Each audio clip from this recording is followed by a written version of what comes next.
Welcome into Pigskin Perspectives. It is Thursday night, which means it's time to preview everything going on in the football world this upcoming weekend. As we're filming this, the NFL season has kicked off. The Detroit Lions and the Kansas City Chiefs are currently just starting the second quarter. As this is being filmed, we'll get into those two teams later with a full NFL preview and then a week one preview. I can still give you my thoughts on this game, even though it will be probably over by the time you see this. So we'll start, though, with college football. Last week, we did all the games because there was nothing else to do. There was no NFL competing with it. So this week, I am changing it up a bit. I'm going to do the 6 marquee games, for me at least, the 6 most intriguing games, I would say. Going into this week too, because we still do have a lot of FBS teams playing FCS teams and Power 5 teams playing Group of 5 teams, and it just getting all messy there, and you have like 40-point spreads and all that, and those games, they are what they are. So I just tried to find the 6 most intriguing games, to me at least, this weekend. So let's take a look at these. So I'm going to start off with the Nebraska at Colorado game. This has been the game that's the second most talked about game going into this weekend, with number 1 also being on this list we'll get to later. But Nebraska, after losing to Minnesota on a last-second field goal in a just absolutely disgusting game, traveled to Boulder, Colorado to face off against Deion Sanders and the Colorado Buffaloes, coming off that huge TCU win, which, if you watch Tuesday's episode, kind of gave my thoughts on why I don't think it's super big that they won that game, given that, TCU has lost their best players, and they're not that same team that they were last year that made the national championship.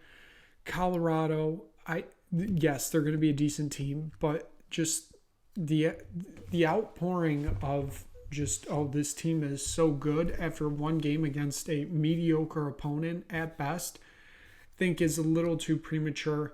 Do I think Nebraska is that good? No, I don't really. I think both these teams are probably right around 7-5. And, it's going to be something to watch, because I think this Colorado team has more talent, but I think the Nebraska team's more put together as a team, if that makes any sense, even though Nebraska lost that game, obviously, last week. It's just going to be interesting, given that it's Deion's first home game. It's against an old rival. The levels of this game are heightened for what is anticipated, basically. Hopefully it's a good game. I think it would be quite funny if Nebraska went out and win this game. I don't think they will, but I think they do keep it really close. The thing that's intrigued me a lot on this, I've seen everything in the world saying, Colorado at -2.5 or -3 or -3.5, as in they're the favorites. That's free money, basically. I've also seen all the money is on Colorado in this game, but the line hasn't moved. It hasn't moved off Nebraska. So that is quite telling to me that this is going to be quite a close game, and I'm hoping that it does play out that way. Next game I want to look at, Ole Miss is traveling to New Orleans to face off against Tulane. This is, good congratulations to Ole Miss for playing this game at a G5 stadium in New Orleans for Tulane. Tulane obviously was that Group of 5 participant in the New Year's Six last year. They won the Cotton Bowl against USC. They're looking to do it again this year. They're looking to go back. I think they are one of the favorites right now, especially after that win against South Alabama in week 1. This should be quite an intriguing game. I think Tulane played a better opponent week 1, as in South Alabama, like I just said. Ole Miss played Mercer and just beat the brakes off of them. I think this is going to be a really close game, and given the fact that it's at Tulane, I think that gives Tulane a slight advantage. And by slight advantage, I mean by the thinnest of margins, because this Ole Miss team is very quick to the punch and can win games quickly if, the opportunity arises. Moving on to the next game, Texas A&M traveled down to Miami Gardens to face off against Miami. This should be intriguing to watch. Last year, these two teams faced off. It was quite a sickos game, I would say. Now, here we are a year later. The two teams that's most likely spend the most on NIL are facing off once again in Miami. Texas A&M should be the better team here, but I wouldn't be surprised if Miami pull off this win. These two teams, just kind of like Nebraska and Colorado, kind of just feel like they're on the same plateau right now. And that should be interesting to watch because, given that they're on that same level, it should be equal competition, which should make it a very close game.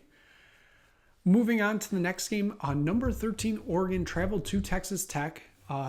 This is quite intriguing because we have two teams on two polar opposites of their results from week 1.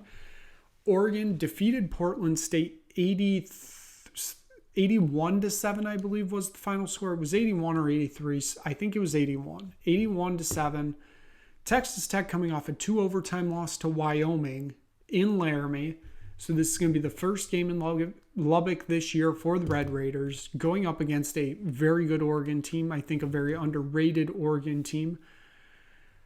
And it's going to be interesting to see if Texas Tech can bounce back from that loss because they didn't look like a terrible team in that game against Wyoming. It's just they didn't convert at the end, and that's what cost them the game. Oregon, on the other hand, they played Portland State, which isn't like a real challenge. So even though they put up 81, it's going to be interesting to see if that same team shows up for this game, especially given it's on the road. It should make it even more interesting to see if Oregon can pull this win off. The most hyped game going into this week, and maybe one of the most hyped games of the season, Texas is traveling to Tuscaloosa to face off against Alabama. Two teams that will be SEC members next year. This is a matchup of heavyweights, the two biggest brands in college football, I'd say. Faced off last year, just around this time. Alabama came away with that 20-19 victory in Austin. This should be probably a similar game, probably should be close. I still think Alabama has the advantage here. I think Jalen Milroe is going to end up being a really good quarterback for Alabama. And I don't know if that Texas defense is going to be able to stop him. Finally, moving on to my last marquee game of this week 2. It is Stanford at USC. These two rivals facing off for possibly the last time. I'm not expecting closeness in this game. I mean, USC is like a 24, 25 point favorite, somewhere around there. So I'm not really expecting this to be close. But just given that it's two rivals facing off for possibly one last time, I'm sure that they'll get an out-of-conference thing figured out. But the question is, it will probably be USC on the side of questioning it. Will they want to do it? We'll see. So given that is my marquee matchups for week 2 of this college football season. So now it's time to move on to the Sunday League, the NFL. Like I said, as this is filming, the Lions and the Chiefs have kicked off the NFL season.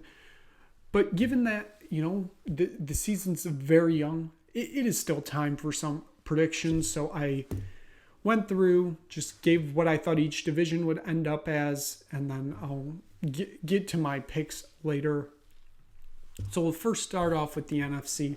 In the NFC East, I do have the Eagles winning it again, even though there hasn't been a repeat champion of that NFC East since the 2010 season, I believe it was. Somewhere around there. I think they do end up winning this division by a game. I have them going 11-6. I have the Giants going 10-7. I think the Giants are going to be a good team this year. I don't think they'll be good enough to win the division, but they'll be good enough to at least get one of those wild card spots for the playoffs. In third in the NFC East, I have the Washington Commanders, and to be honest, I have no idea what to think of this team. I don't know really what to think of Sam Howell as starting quarterback. Just both teams, I don't really know, or I shouldn't say both teams. It's just the Commanders here. Both sides of the ball, I don't really know. Chase Young's still nursing an injury. Not really sure if he's going to be playing week 1. That might have an impact. I'm not sure about Sam Howell. But I kind of have this team just finishing middle of the pack at 8-9. And then at 7-10, I have the Dallas Cowboys. I'm just not expecting anything from the Cowboys this year. I think it's going to be a regression year. I wouldn't be surprised if Mike McCarthy is let go at the end of the year. I'm not high at all on these Dallas Cowboys. I don't think they did enough to improve this year. I think they actually got a little bit worse. Moving on to the NFC South, possibly one of the worst divisions in football. I do have them, being the worst division in football. I have the Carolina Panthers and the Atlanta Falcons, I should say, both finishing at 8-9, but I figured with tiebreakers and all that, I think the Panthers would get the upper hand here. All four of these teams in this division aren't good, so I just kind of just picked on a whim here. I think really the only team I don't have a shot at winning this division are the Tampa Bay Buccaneers, which is why I have them going 4-13. But honestly, I can see any of these teams winning this division. There's not a lot of quality throughout the division, and that's going to be a big problem throughout the year. Moving on to the NFC North, the team that's playing right now, the Detroit Lions, a lot of people have picked to win this division. I don't. I have them finishing third. I'll get to that in a second. I have the Green Bay Packers finishing first in the division once again at 12-5. I have the Vikings at 11-6, so I have them both claiming one of those wild card. Well, the Vikings claiming a wild card spot, I should say. Both teams would be in the playoffs. The Packers, I'm really high on Jordan Love. I think if you drafted him 3 years ago, it was with that first round pick, you traded up to get him. He sat for 3 years. Here we are now. It's his time to shine. You don't develop him for 3 years if you don't think he's going to be the guy. So I'm really high on him. I really like the offensive targets he has. I think the defense will be good enough to win them games. And it does also help. I think they got a somewhat easy-ish schedule that gets them to 12-5 and wins this division. The Minnesota Vikings, I have finishing at 11-6, a little bit of a regression from last year, but I think they'll still be mostly the same Vikings as we saw last year and a team that can still make the playoffs. The Detroit Lions, I just said, a lot of people have them winning this division. I have them finishing at 9-8 just because, yes, the Lions finished off the second half of last season strong, but that first half of the season looked absolutely disastrous. The Detroit Lions they have an okay team. They do have an okay team. I'll give them that. They're not, Super Bowl contenders, but they're not contending for Caleb Williams next year. I just don't know throughout a 17-game season if they can be consistent. I don't know if they can do that. And that's my biggest reason for having them at 9-8. I don't think they can be consistent. Because to win a division, you're realistically going to have to win 11 or 12 games. I don't think the Lions have that on their schedule because they're that inconsistent. They could win tonight, and then they could go out and lose to, let's just say, the Arizona Cardinals next week. That's how inconsistent this team is, and that's my biggest worry for them, is it's going to become just a season where we'll win some games and lose some others, and then it's just all hope is lost in Detroit. And then in fourth, I have the Bears at 8-9. I do think the Bears will be better than they were last year. Obviously, they got the first pick overall last year and then traded it to Carolina. But I do think the Bears will look a little bit better next year. Moving on to the last division in the NFC, I have the San Francisco 49ers finishing top of the division at 11-6. Just signed Joey Bosa to that, or no, that Nick Bosa, I should say, to that contract extension that is, big for them to get that settled in before the season starts. That's going to be a huge impact for them on that defensive side of the ball. Nick Bosa, obviously, real game changer at that position, wins you games on that defensive side. I have the Seahawks finishing in second. I'm expecting another good year from them. I think Geno Smith will have another good year that gets them to the playoffs. I don't think it gets them really past the wild card round, though. The Rams and the Cardinals, I both have finishing bottom of the division with two of the worst records in the league.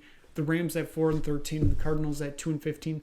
The Rams one, I'm not so sure about. I feel like they might be able to win a few more games, but I just think these two teams are two of the worst teams in football right now. The Rams are going into a complete rebuild. The Cardinals aren't hiding that they're tanking for Caleb Williams. So I am not high on either of these teams at all. So given that we've looked at the NFC, we might as well look at the AFC. So starting with the East, a lot of people high on the Jets, of course, Aaron Rodgers, all those acquisitions this offseason to make this team built for Aaron Rodgers. And I don't think they can win the division over the Bills. I think the Bills are still the team to beat in this division, and they get it done once again. But I do really think there's competition this year. I think both the Jets and the Dolphins finish right within a game of the Bills, and the division goes down to the final day. I like all three of those teams, the Bills, the Jets, and the Dolphins. The only team in this division I don't really like is the Patriots because I feel like they're trying to hold off that rebuild as much as possible, but it's going to need to happen sooner or later. In the AFC South, I have the Jacksonville Jaguars repeating as division champions. I think they're going to be really good this year. Last year was learning experience, so it will be even better this year, hopefully. I expect them to win this division with some ease because I don't really think any of the other teams in this division are good. The Titans I have finishing at 9-8. I just don't know what to expect from their quarterback play. That's going to be a big problem. The Colts I have finishing at 6-11. Given the Jonathan Taylor situation and also their quarterbacking situation, I'm not high on Anthony Richardson right now. So worried about that. And the Texans, I have at 5-12. It's another year of rebuilding for them. They're going to get closer, but they're still quite a ways away, I think, from contending for the division. Moving on to the AFC North, my division, of course, huge Cleveland Browns fan, of course. I don't have them winning the division, though. I do have the Cincinnati Bengals winning this division once again at 11-6. Right before filming this, Joe Burrow signed a contract extension, becoming the highest paid player in NFL history. So I'm sure the Bengals are glad that has been solved before this season even starts. They're going to be very good this year. I think we're getting to those final years, especially with that Joe Burrow contract, that they'll most likely be able to compete because you've still got players on rookie deals before they want to be the highest paid player in the league. But, I mean, the Chiefs have made it work. So that window might be far more open for the Bengals than we all think. In second, I do have the Browns finishing 10-7, which would get them a playoff spot. A lot of people are down on the Browns this year. I'm seeing a lot of 7-9 or 7-10, I should say, 8-9, 9-8, all around 500 basically. I think they're going to be better than that. The defense, I think, has gotten better this year under defensive coordinator Jim Schwartz. Yes, the offense still has a little bit of questions. Wide receiver position, you need a wide receiver 3-ish, a 4-ish maybe. Honestly, I do think that they'll be fine at that wide receiver position. You obviously have the quarterback position, Deshaun Watson, expected as of now to play a full season. Obviously, injuries can happen. You still have Nick Chubb in the backfield. I expect this Browns team with a pretty easy-ish, it's not an easy-ish schedule. It's one of those middle-of-the-pack schedules, I should say. I still think that they end up winning 10 games and somehow getting into the playoffs. I have the Ravens finishing at 9-8. I don't know if they can get it done this year. Lamar Jackson has to stay healthy to get it done, and he hasn't proven that to me that he can get that done, because it seems like he ends up injured every year, and then by Thanksgiving, Anthony Brown is the starting quarterback, and I don't even think that Anthony Brown's on the team anymore. So I don't even know who the backup is right now for the Ravens. And at 7-10, I have the Pittsburgh Steelers. I think this is just another meh year for them. I'm still not a believer in Kenny Pickett, which leads me to believe that they won't be that good this year. Finally, with the AFC West, the team that's on right now, the Kansas City Chiefs, I have them easily winning this division. You got to find a way to stop the champs, and I don't think anybody can. I think I have them with the best record in the NFL at 13-4. So I'm expecting another very good year from them. Chargers at 9-8. The Raiders at 7-10. And I think the Broncos, because I don't know about Russell Wilson, I think they end up at 5-12. So given that, you've seen those predictions, so might as well Super Bowl bet, I guess. I do have the Kansas City Chiefs making the Super Bowl once again. The question is, who will they face? I don't want to go with the repeat because that just never happens, but I do really like the Eagles this year. I'm going to go Chiefs 49ers, so a repeat of Super Bowl 54. I think the Niners can get it done this year. Obviously, they got a question at the quarterback position. I think Brock Purdy's still the guy, but you never know what could happen there. But I do have Chiefs 49ers Super Bowl, and I'm going to pick the Chiefs to win it again. I think they become the first team to repeat since those 03-04 Patriots. That's kind of just my gut feeling right now. Both teams just seem on a different level. And like I said, I could easily see the Eagles in the Super Bowl too, but I didn't want to go for the repeat. So given that, I think it should be time to take a look at week 1 of the NFL season. Let's take a look at this full schedule. So like I said, the Lions and the Chiefs are on right now. The Lions are consistently inconsistent, and that worries me about them. I still think, as of now, it's a tie game, but still think the Chiefs pull out the win here. Moving on to Sunday, the Panthers travel to Atlanta to face off against the Falcons, two teams that I just predicted were going to, fight out the division because they'll both have the same record. I'm not really sure what to expect in this game because I don't know what to expect from the quarterback play in this game. So a lot of questions in that game. The Texans travel to Baltimore to face off against the Ravens. With Lamar Jackson still being healthy right now, I expect the Ravens to win that game, especially since it's against the Texans. The Bengals and the newest highest paid player in the NFL, Joe Burrow, travel to Cleveland to face off against the Browns. I'm seeing a lot of people picking the Browns here, but I think this is going to be a really close game. If I did have to pick a team, I'd of course pick the Browns, but that would be, of course, me being biased. I do think the Bengals sneak out with like a 2-point win here, though, just because that would happen to the Browns. The Jaguars travel up to Indianapolis to face the Colts. 2 streaks here. The Jaguars haven't won a game in Indianapolis since 2015, I believe. And the Colts haven't won a week 1 game since 2013. So somebody's streak is ending in this game. And I do believe that it's going to be the Jaguars streak. I think they get the win here. The Buccaneers and the Vikings, they will be facing off. I expect the Vikings to win this game. I'd be shocked if they didn't win it because,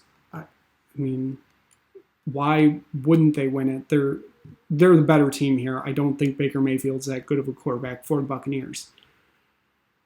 Titans travel to New Orleans to face off against the Saints, two teams that I have a lot of questions on. There are a lot of teams on here that I have a lot of questions on. I think the Saints probably come away with the victory, given that it is in New Orleans. 49ers travel to Pittsburgh to face off against the Steelers. I expect the Steelers to lose this game. I expect the 49ers to walk away with the victory. Cardinals travel to Landover, Maryland, I should say, to face off against the Commanders. I expect the Commanders to win this game because the Cardinals are clearly tanking. The Packers renew their rivalry with the Bears in Chicago. I expect the Packers to take the victory here from the Bears.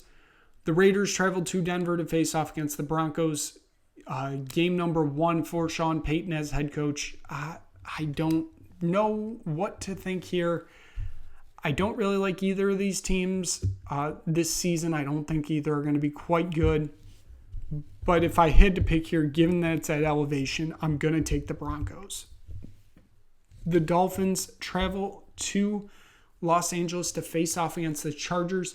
Two teams with young quarterbacks that will be getting paid sooner rather than later. Well, Herbert already got paid, so I like the Dolphins in this game. Like I said, I think they're going to be really good this year. I like the Dolphins to come away with the victory here.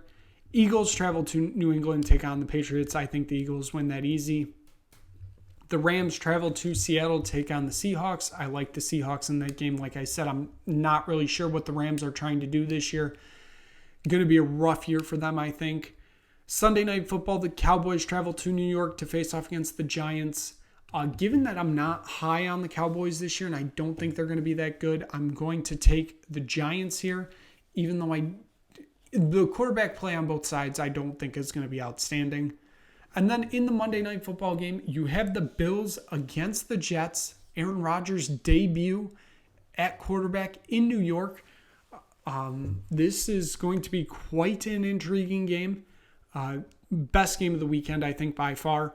I'm still expecting I'm actually going to pick the Jets here, given that it's at home. I think later in the year, the Bills win in Orchard Park, and then somehow the Bills end up winning the division. The math hurts right there, but So that is going to be it for today. We'll just leave you with looking at the NFL schedule once again for week 1. Hopefully you enjoyed this NFL preview episode. If you stumbled across Pigskin Perspectives, make sure you like and subscribe to this channel. Content like this will continue to be churned out. And we will see you back here for a recap of all of this next Tuesday on Pigskin Perspectives.